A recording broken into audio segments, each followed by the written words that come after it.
Hello, I'm Iesha Westmoreland with My Home Rule News, and today we have Micheal Moore with Club E, and we have an exciting exclusive interview planned for you guys.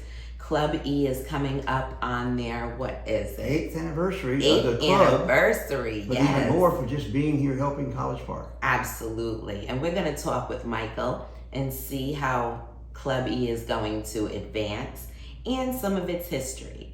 So Micheal, thank you for being here today. Pleasure to be with you on Home Rule News. Yes, thank you. So for those who don't know you, how did you get started with wanting to help the community? Well, I met a guy named Bob Johnson.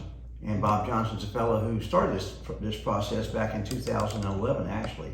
I met Bob about 2010. We talked one day over at a law office when we were the only two people left in the room and everybody had something more important to do. Got to know each other and developed a relationship over the next year. And when he came down to College Park to do this club, he invited me to come along and help to add some value, as well as just be involved, because oddly enough, I used to be responsible for the bank building right out in the back parking lot many years ago. Nice, excellent. So what can members of Club E expect to get when they enlist with us? Well, number one, they can get a pretty neat space in College Park because there's no other co-working space on our side of the tracks, as we would say jokingly. Yes, it is very convenient. And how does it help being close to the MARTA station? Well, you know, a lot of our people ride in from Midtown, Uptown, Downtown to get here. We had some customers long ago before COVID, and we had some people who would come down from the city and spend the day here and actually do co-working here. Because I said there's no other convenient co-working space, and an attorney in Midtown can get on a train and come down here for $2.50. He can't park for that. Absolutely, yes. The thing that I like about Club E is you don't have to be a member to benefit from having Club E in the neighborhood. Right. Club E also offers faxing and printing services. We do. We have a notary service too, which is kind of nice to have on Main Street. Absolutely, yes. Yeah, yes. I think the only other copy center in College Park is actually used to be in the post office. It's long since gone. Absolutely. And what were your thoughts behind that? What did you think about stretching it beyond just a business space? Well, we really had a focus on children and youth and starting entrepreneurs, because you all remember back in 2008 and 9, we had some pretty serious troubles with businesses and the economy. And that's one of the reasons Bob came here from Arizona, where they had a successful club in Phoenix, to open this club in an area of the city that really needed some help. So our original format of our club, we had co-working spaces, we had computers that could be rented literally by the 10-minute segment. We had a coffee center, we had a notary public, and then we also put a cafe in the front and put a community room in so people could come in and have lunch together and be not in a noisy restaurant, but in a little quieter community space. And that community space is basically available to the community at all hours, reasonable hours. And then of course available to members so they could actually meet their clients and friends there and start businesses, which is, SBA helped us with some great opportunities. Of course, we found this building, which was a 98-and-a-half-year-old business. Not going to be many more of those. And we helped us because they were a furniture company and everybody's business was going online already.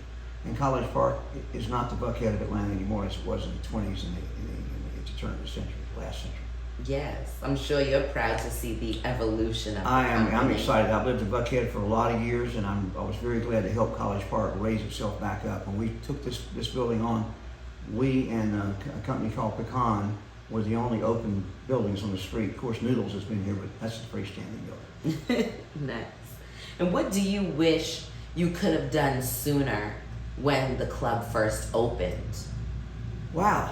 Well, you know, there wasn't a lot we could have done sooner other than just grow membership. Because it's always the same story. We just need one new good member, or one new good member, whichever way you want to say it, because every member brings some value to the club. And a new person can walk in without much value, perceived value, but suddenly they can meet the right 2 or 3 people and a whole new business can be started. Or a new person can come in and join a business that exists. Or a new person can come in without an idea and maybe they have a 401k they can put into a business. So there's all sorts of ways why people can benefit from being part of Club E. Yes. And now with the memberships, can you please explain to everyone the cost and what they can expect to receive? Well, we started at a very nominal $50 per month, and you can become a full-fledged Club E member, which entitles you to co-working space, some office, some meeting time space, and of course access to all of our events, our free events. And you can move upline to that to what we call a corporate member, where you can have 3 memberships, and you can even have 24-hour access if you need it for your business. And then lastly, we can move up to an office space, which is basically around $600 per month. And at that level, you get a private office in either our annex building or in this building. And of course, you have 24-hour access to all of it as your personal space. So from co-working and occasional use all the way to a private space for multiple people. And we've actually modified some of our offices to hold 2 and 3 people.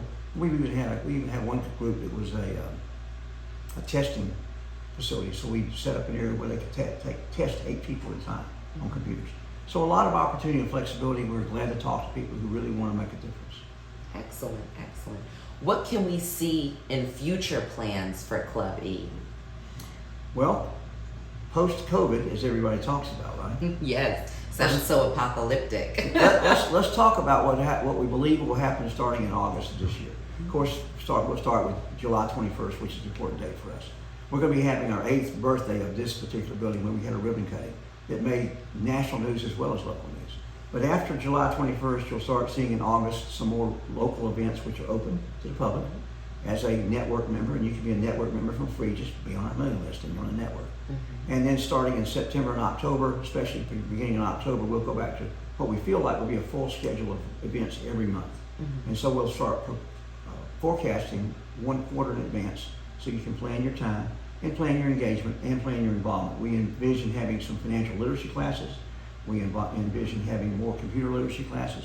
We envision having some different organizations come in and present seminars, lunch and learns, evening events again. We used to run a very successful real estate investing group here once a month. On a Thursday night, we would have 30 real estate investors and wannabe real estate investors. Of course, times have changed a little. Now, how can this benefit the small business owners? You know, small business and home-based businesses are becoming more and more popular, especially after COVID. So how can Club E gear themselves to welcome those home-based businesses? Great question. Well, all of our Tri-Cities actually have business license provisions where even to run a home-based business, you should have a mailing address and have a license and have a permanent business address. And we provide that. We provide a mailbox service here, and we're also recognized by the cities as an entrepreneurial center. So that's number 1. Number 2, the home-based business person needs to get away from the barking dogs and the chirping parakeets, right? Okay. And sometimes the kids. But now since homeschooling has gone back to school, it makes it a little bit easier. But during that time, it was very difficult for us to be able to host many people in our building because of the COVID restrictions and guidelines that we all need to do. But basically having a place where you can gather 2, 12, 15, or 70 people in our big room. And we've even had weddings here. So how can we benefit a small business owner? If they need to have a wedding. Event people, use the space. It's just amazing how it's creative. I mean, no one has a garage this big, really. Yeah. So let's think of it as your garage, your working garage.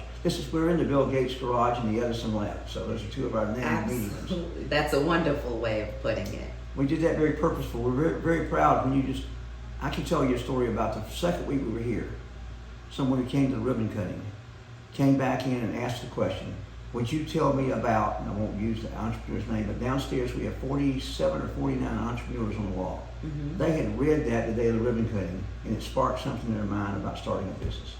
So what they saw one afternoon, they came back later, and they actually did start a business focused right on that. So if you'll join us, I'll share that story with you personally. Absolutely, yes. Now, what can you tell us personally about your business experiences and how it has helped Club E? Wow. Well, start with the wristbands. I wear 2 wristbands. Number 1 says pay it forward, and number 2 says live generously. So I try to do those things each day. I've been a business coach and an entrepreneur almost all my life, since about 8 years old, so that's pretty close. I used to teach other kids at 9 and 10 years old what to say to the paper route guy who gets paper out. So I've been a business coach since I was 9 or 10 years old. But I've started a lot of businesses. I've helped people start businesses. I've been founders of business. I've been financiers of business. I've sold, and sometimes I've even closed businesses which weren't right at the right time and weren't doing the right things. But my entrepreneurial help here is basically just as we're doing today. We're talking about successes, we're talking about pitfalls, and we're talking about the ramp for success and how you get there. So I'll maintain office hours here. When people need to see me, I'll come down and visit with them. I now live in the neighborhood, so I live here on Rugby, so I'm close by. Excellent. Yes. Love that. You're the excellent neighbor next door. I could be, yes. Yes. Well, that's all the time we have. Please come to Club E and see all the amazing business space and work opportunities that we do have, that Club E has for you. And Michael? I have one thing to add, if I may. If you haven't met our general manager, Joanne Allen, who was one of our original Entrepreneur of the Years, and she's been here since literally the opening as well. So Joanne is a pillar of our community as well as a pillar of this club and very responsive. Also, I want to focus on how people benefit. We have a lot of nonprofit associations that have grown here and spread from here. And also we do serve the community by giving a place for people to grow and do better. A lot of times it's handy to have a helpmate. Not a joke, it's a story I've heard many times that angels are born with one wing so they can find a partner and fly. Oh, that's nice. So I understand that this is the first space in College Park history to have such an office and an establishment as this. How do you feel about that? Well, it was very special. We could not have pulled this off, if you want to use that term, without the help of the economic development person who was aware of what co-working spaces could do and should do and realized one was needed in College Park. And she actually, Barbara Coffey is her name, she's since moved on. Matter of fact, she was here for the ribbon cutting. She went to Nevada and is now the economic development person for Las Vegas. But the ability to have a co-working space, again, where we could have a copy center, where we could have computers, where we could have a nice presence, where we could have an association with a coffee shop, all the things that were required to have a co-working space was not something that was possible here in College Park or East Point or even Hayville. No one had anyone. So this was placed here strategically for the benefit of the Tri-Cities, the benefit of the airport, and the benefit, moreover, of the people who live in College Park, to give them an opportunity to build business, start business, and make it happen. We're proud of that. Hello, thank you for tuning in with Michael Moore and me, the host of My Home Rule News, Iesha Westmoreland.